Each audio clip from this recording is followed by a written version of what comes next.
Hey, Stuart. Stuart, you there? Wow, you got a big crowd there.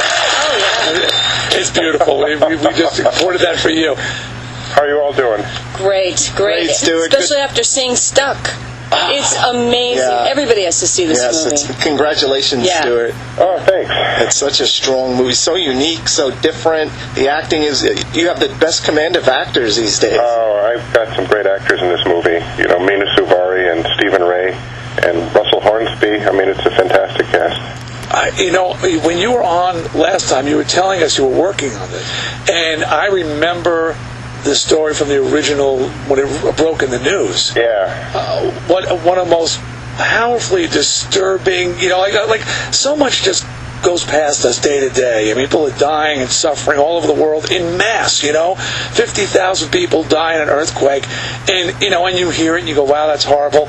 But this story just struck you. Yeah, I know. And it was one of those things where, if somebody made this up, no one would believe it. It's insane thing. A woman, hits a homeless man and instead of taking him to the emergency room, puts him in her garage, and the man is still alive. Half of him is through the windshield, begging her to take him to a hospital, and she keeps telling him that she will, and poor guy is in her garage for 3 days.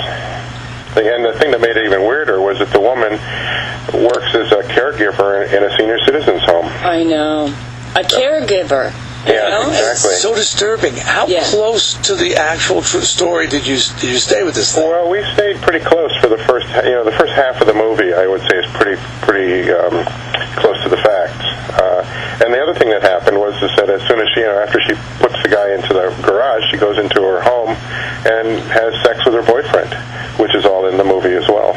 It's like, what was going on there? Stuart, in the true story, was she up for a promotion as well?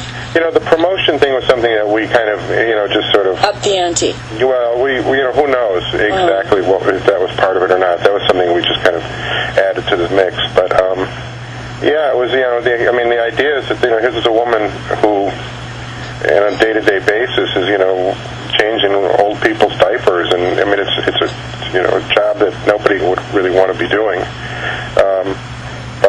So the idea of dangling a promotion in front of her was part, of what kind of gives her, the motivation to cover this all up. Is that because you felt you needed some kind of motivation for something this heinous to give her some kind of justification? Well, the thing that's interesting, and this is one of the things that's great about Mina Suvari's performance, is that she does not play this woman like a monster. She plays this like a regular person, an ordinary person that makes a bad decision. And I think, all of us can relate to this, because, we've all been in auto accidents, and of course we're trained by our insurance companies never to admit that it's our fault, So, it's always the other guy's fault. And that's kind of what she goes into in this as well. And it was, when we were working on this, John Stryzik, the writer, and I, we started realizing that this really, as weird as it sounds, it's something that could happen to anyone, really. You make a bad decision, and then you've got to play that out. You've got to follow that. It becomes a string of one bad decision after another. Was there ever any interest in following the true life case to its conclusion and not, fabricating a different scenario for the second half of the movie? Well, we did, and we worked on the script for about 2 years, and the first few drafts we did followed exactly to its very sad conclusion. The man ended up bleeding to death in the garage. But I remember one day John Stryzik walked in and said, I've been thinking about this. What would happen if this guy, he realizes that they're not going to help him, and he has to get himself out of that windshield? And suddenly it changed that character into someone who was kind of passive into an active protagonist, which kind of all of a sudden the whole second half of the script just really came to life, and it almost wrote itself. It's also, there's a lot of comments in the movie, including, people not wanting to get involved.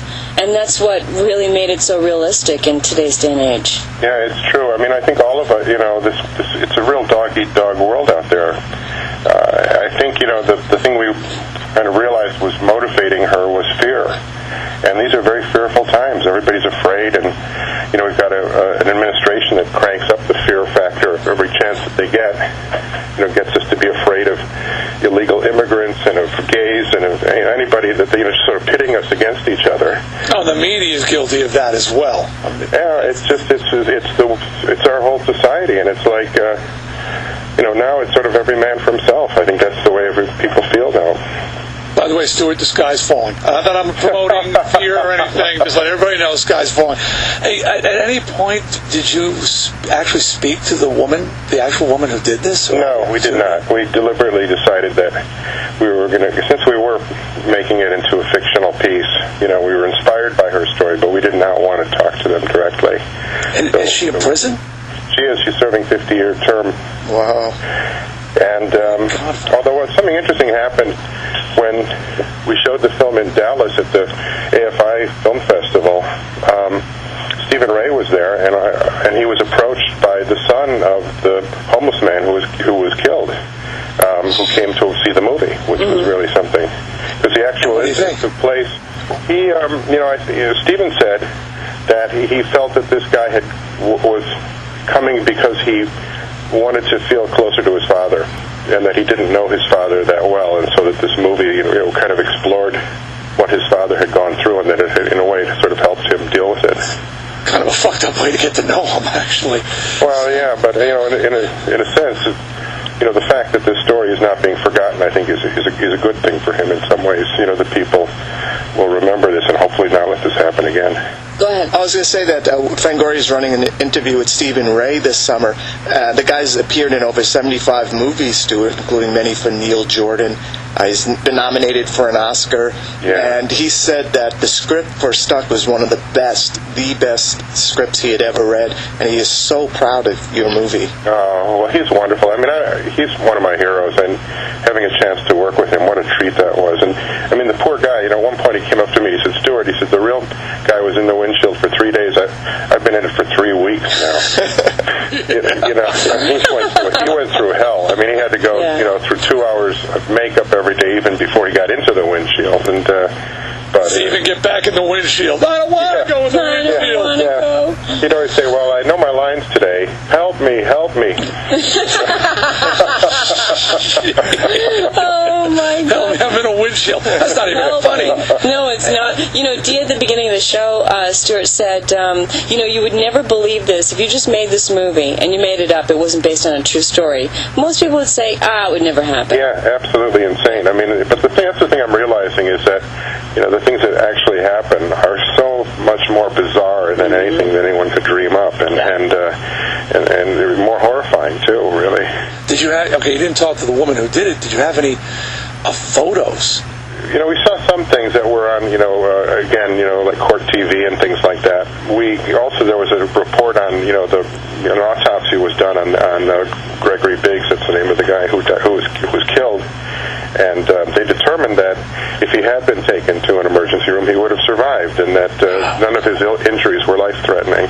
But he was pretty messed up. I mean, one of his legs was almost completely amputated by the crash. Wow. Yeah, it was. I mean, it's a very, very disturbing piece. What is it like shooting in St. John, New Brunswick? It's not the usual Hollywood location for a movie.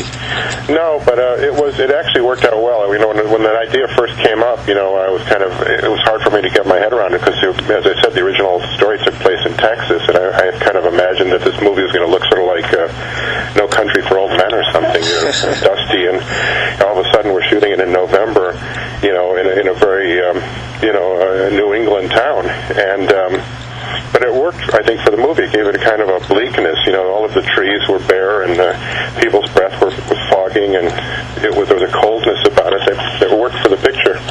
And the people there were just so wonderful, and they let us use the whole town almost like a backlot. The main intersection of the town was used for the accident, and they had to shut down traffic, for several days to allow us to do that.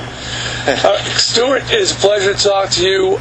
Good luck with Stuck. Thank you. Debbie and Tony saw it Highly already. recommend it. Yeah, it's highly one of the recommend year's best movies. It really is, yeah. You guys are great. I think it's going to be one of the most difficult watches for me, remembering the original story so vividly, and it had such an effect on me when it originally happened.